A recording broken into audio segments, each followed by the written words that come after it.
আমার নাম আকিব। আমার যখন শ্বশুর বাড়িতে বেড়াতে যেতাম তখন বলতো দুলাভাই আজ আমি আপনার ঘরে আপুর সাথে থাকব।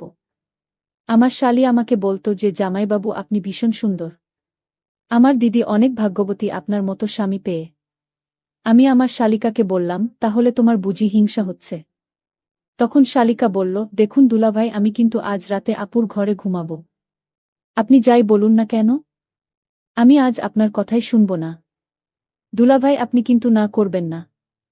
আমার শালিকাকে না করা সত্ত্বেও সে আমার ঘরে আসতে চাইত। আমি শালির হাবভাব কিছুই বুঝি না। আসলে আমার শালিকা কি পেতে চায়? একদিন যখন আমি শ্বশুর বাড়িতে বেড়াতে গেলাম, তারপর সেদিন রাতে খাওয়া দাওয়া শেষ করে যখন আমি আমার স্ত্রীর রুমে ঘুমাতে গেলাম, তখন শালিকা আমাকে বলল দুলাভাই আপনার সাথে কথা আছে। আমি শালিকাকে বলেছিলাম আজ না কাল সকালে শুনব। এখন যাও গিয়ে ঘুমাও। তারপর শালিকা বলল না আজ আমি আমার রুমে যাব না। আমি আজ আপনাদের সাথে থাকব। এই কথা আমার স্ত্রী শোনার পরে তাকে বলল চুপ কর। তোর ঘরে গিয়ে ঘুমাবি নাকি বাবাকে ডাক দিব? তখন আমি বাধ্য হয়ে আমার রুমে চলে আসলাম। কিন্তু আমি মনে মনে প্রতিজ্ঞা করেছিলাম আজ রাতে আমি যে করে হোক দুলাভাইয়ের রুমে যাব। তারপর তারা রুমের ভিতর থেকে লক করতে ভুলে গিয়েছিল। আমি গভীর রাতে দুলাভাইয়ের রুমের দরজার কাছে গেলাম। দরজাটা হালকা করে ধাক্কা দিতেই দরজাটা খুলে গেল। কারণ তারা রুমের ভিতর থেকে দরজা লক করতে ভুলে গিয়েছিল। যাই হোক আমি আস্তে করে দুলাভাইয়ের ঘরে প্রবেশ করলাম। আমি দেখলাম দুলাভাই আর আমার দিদি গভীর ঘুমে আচ্ছন্ন। তারপর আমি আস্তে করে দুলাভাই আর দিদির মাঝখানে শুয়ে পড়লাম। তারপর বন্ধুর কি হয়েছিল তা জানতে গল্পটি শুনতে থাকুন।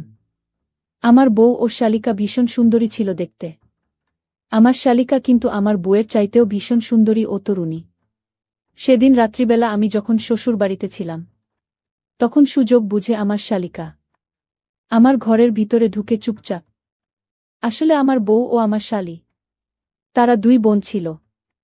তাদের দুই বোনের মধ্যে বড় বোনের নাম কল্পনা ও ছোট বোনের নাম অঞ্জনা এবং আমার বিয়ে কল্পনার সঙ্গে পাকা হয়েছিল।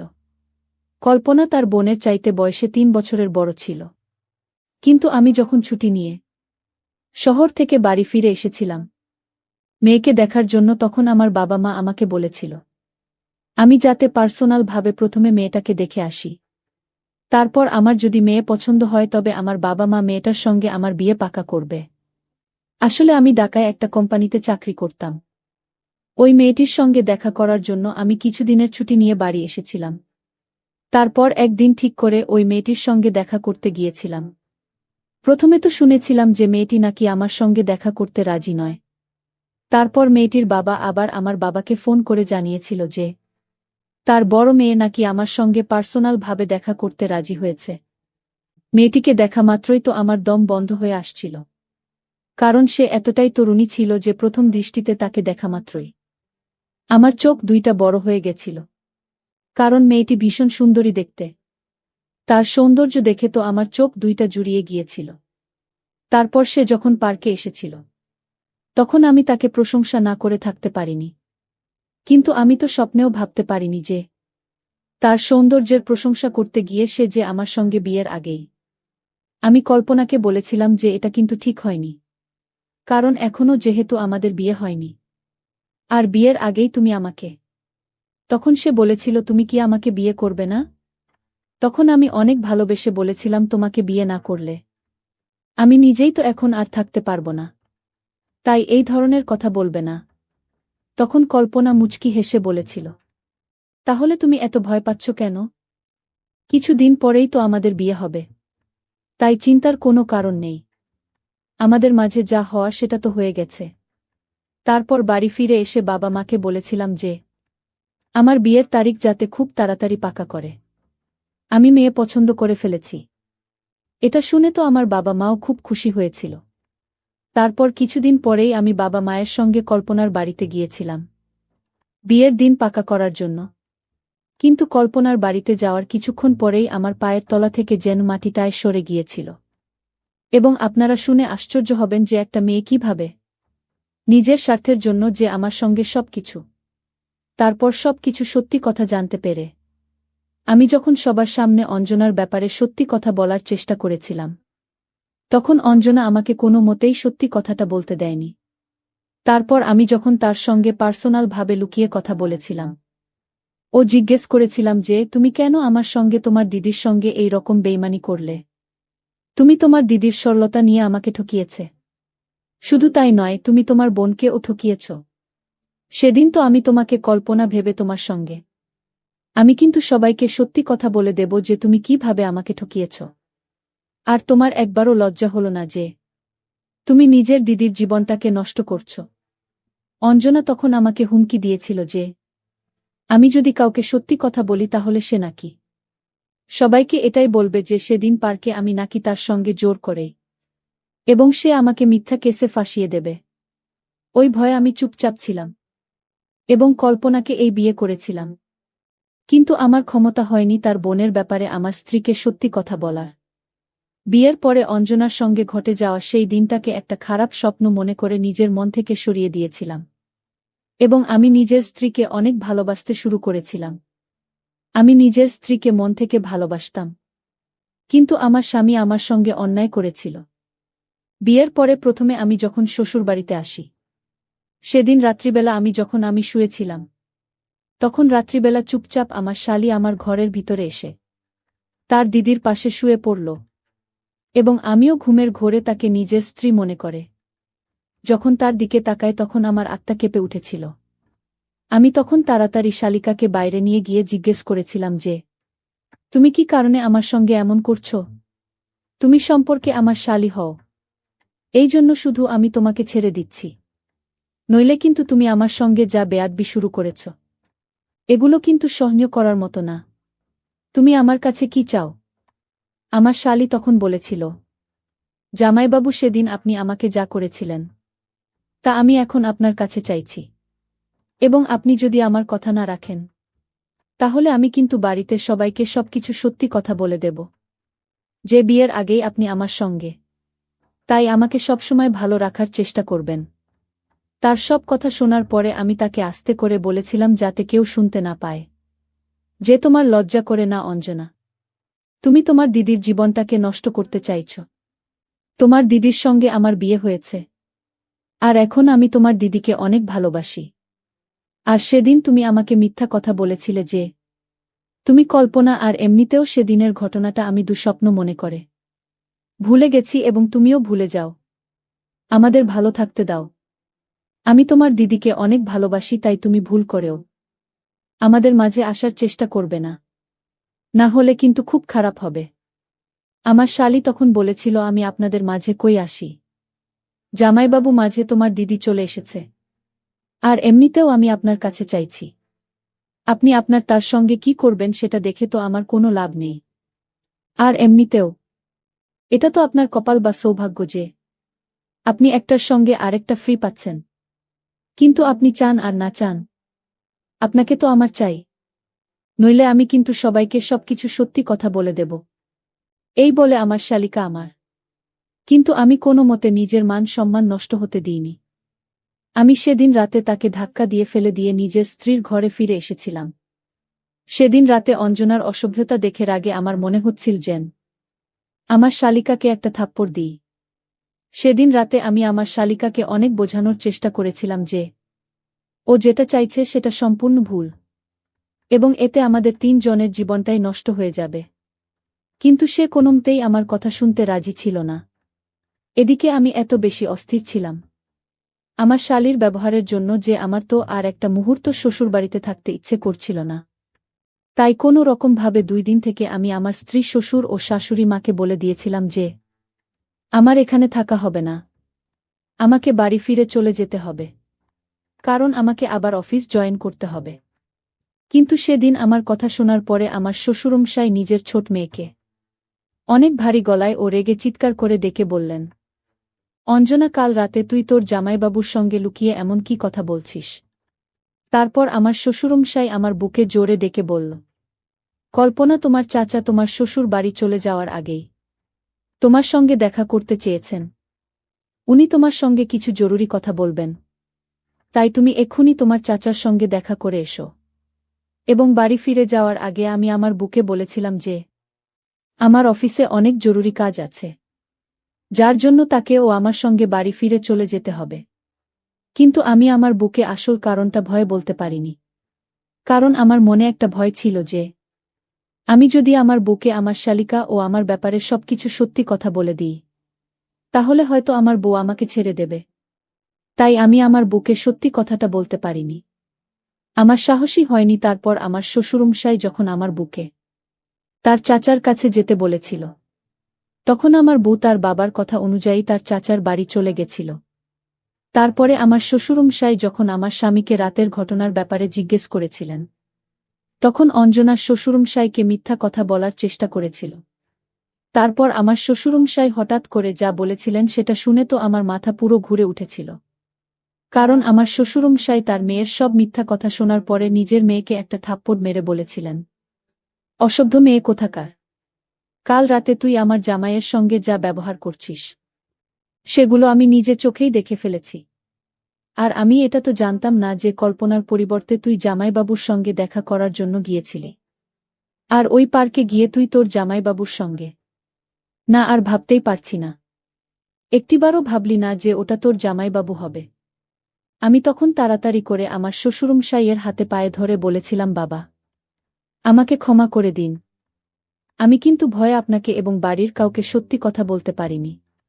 কারণ আপনার ছোট মেয়ে অঞ্জনা আমাকে হুমকি দিয়েছিল। এবং এতে আমার কোনো দোষ নেই। আমার শ্বশুরমশাই তখন আমাকে বলেছিলেন, বাবা, আমি জানি এতে তোমার কোনো দোষ নেই।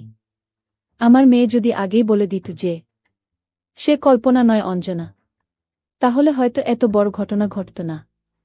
তারপর আমার শ্বশুরমশাই অঞ্জনাকে পাঠানোর সিদ্ধান্ত নিয়েছিলেন এবং তাকে হুমকি দিয়েছিলেন যে সে যদি এই ঘটনাগুলো তার দিদিকে বলে, তাহলে তাকে বাড়ি থেকে বের করে দেবে। আসলে আমার শ্বশুরমশাই চাইনি যে এই কথার বেশি বাড়াবাড়ি হোক এবং তার বড় মেয়ে সবকিছু জানতে পেরে কষ্ট পাক বা তার সংসার নষ্ট হয়ে যাক। তাই সেদিন রাতের বেলায় আমার শালী আমার সাথে যা করেছিল, সেই সব কিছু লুকিয়ে আমার শ্বশুরমশাই দেখেছিল।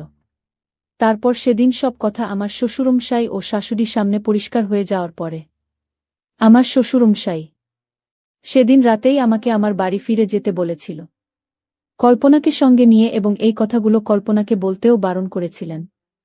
এই ঘটনাটা ঘটতে আজ কয়েক মাস হয়ে গেছে। আমি এখন আমার বুকে নিয়ে ঢাকা শহরে থাকি এবং আমার শালী আমার এখানে আর কোনো দিন আসেনি। আমার বউ তাকে ফোন করে ডাকে, কিন্তু আমি তাকে কখনো ডাকি না। কারণ আমার বউ তো ঘটে যাওয়া ঘটনাগুলো কিছুই জানে না এবং আমার শ্বশুরমশাই তাকে এখানে আসতে দেয় না। সেটা তো আমি খুব ভালোভাবে বুঝি যে উনি যেটা করেছেন একদম সঠিক কাজ করেছেন, নইলে আমার পুরো সংসারটা কিন্তু নষ্ট হয়ে যেত। আপু, আপনি এটা কি করছেন? এইসব বিষয় আমি কোনো কিছু বুঝি না। আপু তখন বলল, আজ তোকে আমি সব শিখাবো। আমি যা বলি তুই শুধু তাই করিস। প্রতিদিনের মতো আজও আমি খাবার নিতে বোনের বাড়িতে গিয়েছিলাম। যখন আমি বাড়িতে পৌঁছলাম, তখন আপু সোফায় বসেছিলেন। আমি আপুকে খাবার প্যাক করার জন্য বললাম।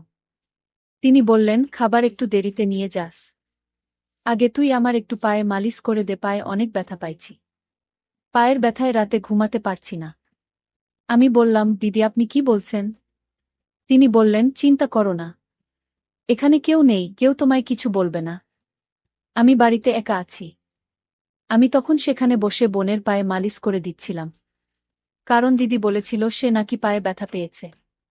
মালিশ করার সময় আপু আমাকে প্রশ্ন করলেন। হঠাৎ আপু বললেন, আচ্ছা একটা কথা বল শাকিল, তোর কি কোনো বান্ধবী আছে? আমি বললাম, বান্ধবী? আমি বুঝতে পারলাম না। আপু আপনি কি বলতে চান?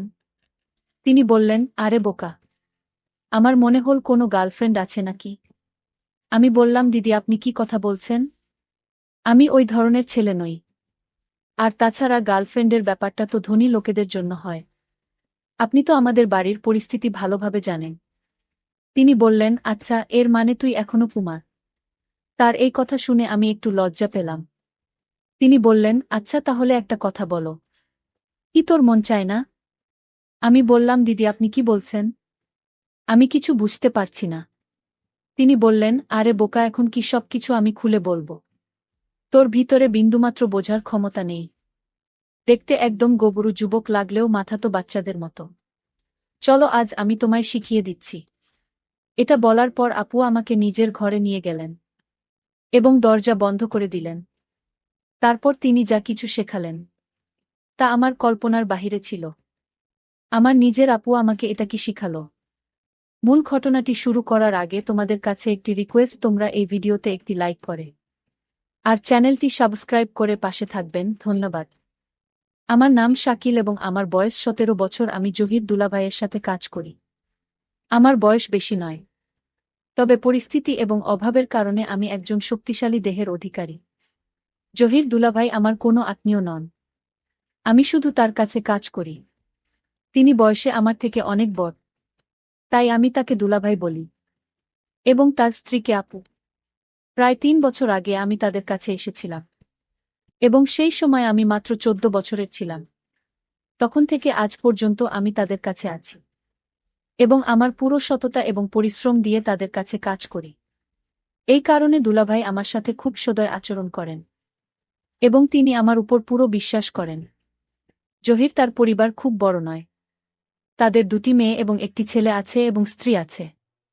আপুর বয়স খুবই কম, দুলাভাইয়ের বয়স 50 বছরের কাছাকাছি এবং আপুর বয়স প্রায় 35 বছর। তাদের দুজনের বয়সে এত পার্থক্য কেন সে সম্পর্কে আমি বেশি জানি না। তাদের বড় মেয়ের বয়স 15 বছর এবং ছোট মেয়ের বয়স 12 বছর, আর তাদের ছেলে বর্তমানে 9 বছর। তাদের ব্যবসা খুব ভালো চলছে, এই কারণেই তাদের বাড়িতে প্রয়োজনীয় সবকিছু ছিল। আমি তাদের বাড়িতে আসা যাওয়ার ক্ষেত্রে কোনো বাধা অনুভব করিনি এবং সবকিছু আমি দুলাভাই জহিরের মাধ্যমেই এনে দিতাম। আমাকে তারা পরিবারের সদস্যের মতোই মনে করতেন। আমি এখানে কাজ করা শুরু করার পর থেকে সবকিছু ঠিকঠাকই চলছিল এবং হয়তো এভাবেই চলতে থাকত। কিন্তু একদিন এমন কিছু ঘটল যে আমার জীবনে একটি নতুন মোড় নিল। এমন যে আমি নিয়ম অনুযায়ী বাড়ির জিনিসপত্র নিয়ে দুলাভাই জহিরের বাড়িতে পৌঁছালাম। কয়েকবার দরজায় নক করলেও কেউ উত্তর দিল না এবং দরজা খোলার কোনো লক্ষণ দেখা গেল না। কিছুক্ষণ অপেক্ষার পর আমি গেটটিকে একটু ধাক্কা দিলাম, দেখি সেটা লক করা নেই। তারপরে আমি নিজে গেট খুলে ভিতরে চলে গেলাম এবং বিনা দ্বিধায় রান্নাঘরের দিকে জিনিস রাখার জন্য এগিয়ে গেলাম। আমি রান্নাঘরের কাছে পৌঁছানোর পর বাথরুম থেকে হালকা হালকা হাঁপানোর মতো শব্দ শুনতে পেলাম। তখন আমি সেখানেই থেমে গেলাম, কিন্তু ওই মুহূর্তে আমি বুঝতে পারছিলাম না যে এই শব্দগুলো কিসের, কারণ সেগুলো কাদার মতো মনে হচ্ছিল না। সেগুলো এক ভিন্ন ধরনের শব্দ ছিল যা আমি বুঝতে পারছিলাম না। কিছুক্ষণ আমি দাঁড়িয়ে রইলাম, কিন্তু যখন শব্দগুলো বেশ জোরালো হতে লাগল তখন আমি আর স্থির থাকতে পারলাম না এবং বাথরুমের দিকে যেতে লাগলাম। আমি দরজার কাছে পৌঁছানোর আগেই শব্দটা বন্ধ হয়ে গেল, তাই আমি আবার রান্নাঘরের দিকে ফিরে আসলাম এবং জিনিস রাখতে লাগলাম। যখন আমি জিনিস রেখে বাইরে বের হচ্ছিলাম তখন বাথরুমের দরজা খুলে আপুকে বের হতে দেখলাম। কিন্তু যখন তার নজর আমার উপর পড়ল, তিনি হঠাৎ চঞ্চল হয়ে গেলেন এবং রেগে গিয়ে আমার দিকে তাকিয়ে বললেন, তুই ভিতরে কখন এলে? তার এইভাবে উপস্থিতি দেখে আমি ভয় পেয়ে গেলাম এবং কাঁপা কাঁপা গলায় বললাম, দিদি আমি তো এখনই এসেছি, কারণ বাইরে দাঁড়িয়ে অনেকক্ষণ ধরে দরজা নক করছিলাম। কিন্তু যখন কোনো উত্তর এল না তখন আমি নিজের ভিতরে চলে এসেছিলাম। আমার এই কথা শুনে আপু চুপ হয়ে গেলেন এবং রান্নাঘরের দিকে চলে গেলেন। সেই সময় বাড়িতে দুলাভাই ছাড়া আর কেউ ছিল না। যাক পরে তিনি আমাকে খাবার প্যাক করে দিলেন। তারপর আমি খাবারের টিফিন নিয়ে সোজা দোকানের দিকে চলে গেলাম। দোকানে আসার পরেও আমার পুরো মন দিদির দিকে ছিল, যে আসলে দিদি বাথরুমে কি করছেন এবং তিনি কেন এমন আওয়াজ করছেন। পুরো দিন চিন্তা করার পরেও আমি বিষয়টি বুঝতে পারলাম না, তাই আমি সেই চিন্তা মাথা থেকে বের করে দিয়ে পুরো মন কাজের দিকে দিলাম। কিন্তু পরের দিন যখন আমি খাবার নিতে বোনের বাড়িতে গেলাম তখন আমি তার মধ্যে অনেক পরিবর্তন অনুভব করলাম, অর্থাৎ যেভাবে তিনি আজ আমাকে দেখছিলেন গত 3 বছরে তিনি আমাকে কখনোই এমন ভাবে দেখেননি। যতক্ষণ আমি সেখানে দাঁড়িয়েছিলাম প্রায় তার মন আমার দিকেই ছিল। তারপর কিছুক্ষণ পর তিনি খাবারের টিফিন প্যাক করে আমার হাতে ধরিয়ে দিলেন। জানি আমি দরজার দিকে চলে গেলাম। যখন আমি বাড়ি থেকে বেরিয়ে আসতেই যাচ্ছিলাম সেই সময় তিনি আমাকে পিছন থেকে ডাকলেন, তখন আমি ফিরে এসে তার কাছে গেলাম এবং বললাম, জি আপু, কি বলবেন? তিনি মিষ্টি হাসি দিয়ে আমার দিকে তাকালেন। তিনি আমার সাথে এক অদ্ভুত আচরণ করা শুরু করল। তার হঠাৎ এমন করার কারণে আমি একদম অবাক, বিপর্যস্ত হয়ে পড়লাম। তারপর কিছু মুহূর্ত পর তিনি আলাদা হলেন এবং বললেন, শাকিল, তুই এখন বড় হয়ে গেছিস এবং কত সুন্দর ও লাগছে তোরে। তবে এই কথা তোর দুলাভাই বা অন্য কাউকে বলবে না। আমি না বলে মাথা নাড়লাম এবং তার বাড়ি থেকে বেরিয়ে গেলাম। কিন্তু পুরো রাস্তা জুড়ে আমি ভাবতে থাকলাম, আজ যাচ্ছেন এমন কি হয়েছে, এবং এই ভাবনা ভাবতে ভাবতে আমি দোকানে পৌঁছে গেলাম। এখন আমার কাজে একদম মন ছিল না। কিন্তু এই বিষয়টি চিন্তা করে আমি নিজের ভিতরে এক অদ্ভুত অনুভূতি অনুভব করতে লাগলাম এবং ভিতরে ভিতরে হাসতে লাগলাম। পরের দিন রবিবার ছিল এবং দুলাভাই রবিবার দোকান বন্ধ রাখতেন। এই কারণে সারাদিন আমি বাড়িতেই ছিলাম। পরের দিন সকালে যখন আমি দোকানে গেলাম, তখন আমার পৌঁছানোর সাথে সাথে দুলাভাই আমাকে বললেন, তোর বোনের বাড়ির কিছু জিনিস দিতে যেতে হবে, তাই তুই এখন বাড়িতে চলে যাও। দুলাভাইয়ের কথা শুনে আমি খুশি হয়ে তার বাড়ির দিকে চলে গেলাম। বাড়িতে পৌঁছে আমি দরজায় টোকা দিলাম। তখন আপু নিজেই দরজা খুললেন, কারণ তার সন্তানরা স্কুলে পড়তে গিয়েছিল। সেই সময় আপু ঘরে একা ছিলেন। তারপর তিনি আমাকে দেখলেন এবং ভিতরে আসতে বললেন। আমি ভিতরে ঢুকতেই তিনি দরজা বন্ধ করে রুমে চলে গেলেন। কিন্তু আমি বারান্দাতে দাঁড়িয়ে রইলাম। তখন তিনি আমাকে ডাকলেন এবং বললেন, শাকিল, তুই ওখানে কেন দাঁড়িয়ে আছিস? ভিতরের উমেশও তার কথায় আমি রুমে ঢুকে পড়লাম। প্রথমে তিনি আমার দিকে তাকিয়ে হাসলেন। তারপর বললেন, তুই বস, আমি এখনই আসছি, এবং এই বলে তিনি রুম থেকে বেরিয়ে গেলেন। আমি সোফায় বসে তার ফেরার অপেক্ষা করতে লাগলাম। তারপর যখন তিনি ভিতরে এলেন, তখন তার হাতে চায়ের 2টি কাপ ছিল। তিনি একটি কাপ আমার দিকে বাড়িয়ে দিলেন। আমি বললাম, দিদি, এর কি প্রয়োজন ছিল? তিনি হাসি মুখে আমার দিকে তাকিয়ে বললেন, খা, সকালে চা খায়ার সময়। আর তোর তো এখন অনেক পরিশ্রমের কাজ করতে হবে। তার এই কথা শুনে আমি ভাবতে লাগলাম, আসলে এমন কোনো কাজ হতে পারে। তারপর আমরা দুজন চা পান করতে লাগলাম। চা পান করতে করতে আপু বললেন, সেদিন যে ঘটনা ঘটেছিল তুই কি সেটা কাউকে বলেছিস? আমি বুঝতে পারলাম তিনি কোনো ঘটনাটি উল্লেখ করছেন। তবে আমি অজানা সে বললাম, কোন ঘটনা আপু? তখন তিনি বললেন, ওহ, তুই এত দ্রুত ভুলে গেলে, তুই কি মনে রাখনি যে যখন তুই পরশু খাবার নিতে এসেছিলে, আমি তোর সাথে জোর করে? আমি বললাম, জি মনে আছে। তবে আমি কেন এই বিষয়টি কাউকে বলবো? এ বিষয়ে তো আমার কোনো স্মৃতি ছিল না। এখন তুই উল্লেখ করায় মনে পড়ল। আমার কথা শুনে তিনি উঠে আমার খুব কাছে বসে গেলেন। তারপর বললেন, দেখো, এখন তুই এতটা বোঝো যে কোনো বিষয়টি লুকোনোর মতো এবং কোনটি নয়। কারণ যে কাজ আমি তোর কাছ থেকে নিতে চাই সেটা যেন কেউ জানতে না পারে। তিনি খুব ভালোবাসায় আমাকে বোঝাচ্ছিলেন এবং আমি তার কথা মনোযোগ দিয়ে শুনছিলাম। কিন্তু এই সময় আমার মনে অনেক প্রশ্ন জাগছিল যে আসলে এমন কোনো কাজ হতে পারে। আমি যখন এই সব কথা শুনলাম তখন আমি তাকে বললাম, আপু, আপনি একদম চিন্তা করবেন না। আমি আপনাকে প্রতিশ্রুতি দিচ্ছি যে আপনি যে বিশ্বাসটি বলবেন আমি তো কাউকে জানাব না। আমার এই কথা শুনেই তিনি একদম হাসতে হাসতে বললেন, সাবাস, আমার তোর থেকে এটাই আশা ছিল, এবং এই বলে তিনি দাঁড়িয়ে গেলেন। কিন্তু আমার উপর অবাক হওয়ার পাহাড়টা ভেঙে পড়ল যখন আপু পা ম্যাসাজ করতে বললেন। তিনি বললেন, আজ কাজ অনেক বেশি ছিল। আমার পায়ে অনেক ব্যথাও পাচ্ছি। কাজ করে আমার পা দুটো প্রচণ্ড ব্যথা করছে। তাই আমি খুব ক্লান্ত হয়ে গেছি। তুই একটু পা নালিশ করে দে। আমি বললাম, দিদি, আপনি কি বলছেন? তিনি বললেন, চিন্তা করো না, এখানে কেউ নেই, কেউ কিছু বলবে না। আমি বাড়িতে একা আছি এবং তোমার দুলাভাই দোকানে আছেন। আমি সেখানে বসে পায়ে শুরু করলাম পা মালিশ করার সময় হঠাৎ আপু বললেন, আচ্ছা, একটা কথা বল শাকিল, তোর কি কোনো বান্ধবী আছে? আমি বললাম, বান্ধবী? আমি বুঝতে পারছি না আপু, আপনি কি বলতে চাইছেন?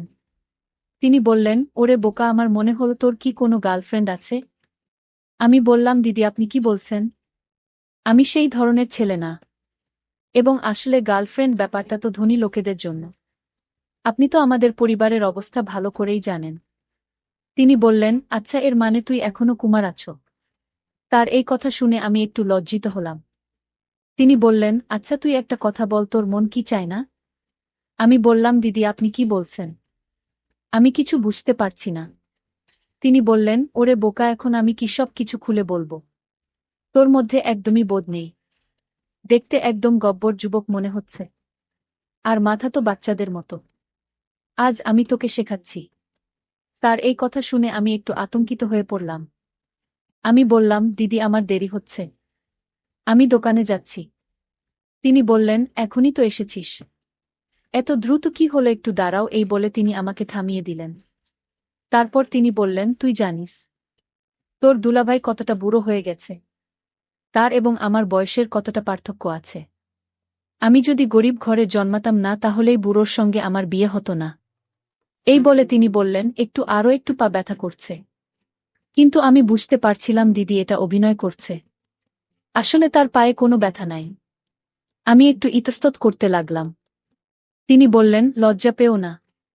এরকম দৃশ্য আমি আগে কখনো দেখিনি। তাই আমি খুব নার্ভাস ছিলাম। তিনি মাঝে মাঝে কথা বলতে বলতে লাগলেন, তুই আমার দুঃখ কষ্ট কিছুই বুঝিস না। আমি তোর আপন বোন না হলেও তোকে তো আমার নিজের ভাইয়ের মতোই স্নেহ করি। তারপর বললেন, তোর দুলাভাই তো আমাকে করতে পারে না। দোকান থেকে এসে ঘুমিয়ে পড়েন। আমি কোথায় যাব এখন, তুই বল আমি কি করব? আমি তার কথা শুনছিলাম, কিন্তু কিছুই বুঝতে পারছিলাম না। হঠাৎ সে আমাকে কাছে বসাল। তারপর নানারকম কথা বলতে লাগল। কিছু কথা আমি বুঝতে পারছিলাম, আর কিছু কথা পারছিলাম না। তার এই ধরনের কথাবার্তায় আমি ভেতরে খুব অস্বস্তি বোধ করতে লাগলাম। আমি নিজেকে নিয়ন্ত্রণ করতে পারছিলাম না। শেষে আমি কি করব? ধীরে ধীরে সে তার উদ্দেশ্য সফল হয়ে গেল, এবং আমি কিছুই করতে পারলাম না। আমার এই আচরণে কিন্তু আপু খুব খুশি ছিলেন। তিনি বললেন, অনেকদিন পর আজ আমার মন শান্তি পেয়েছে। শাকিল, তোর ভাল লাগছে তাই না? আমি উত্তর দিলাম, দিদির কাছে গেলে ভাইদের ভালো লাগবে, এটাই স্বাভাবিক। তবে এমন যে আমার সাথে হতে পারে সেটা তুমি আমায় আজ শিখালে। তোমাকে ধন্যবাদ দিদি, তুমি আমায় এমন একটা সুন্দর কাজ শিখানোর জন্য। এই কাজ যে করবে সে আর কোনোদিন সেই কাজের কথা ভুলতে পারবে না। বন্ধুরা, আজকের গল্পটি কেমন লাগলো তা অবশ্যই কমেন্ট করে জানাতে ভুলবেন না।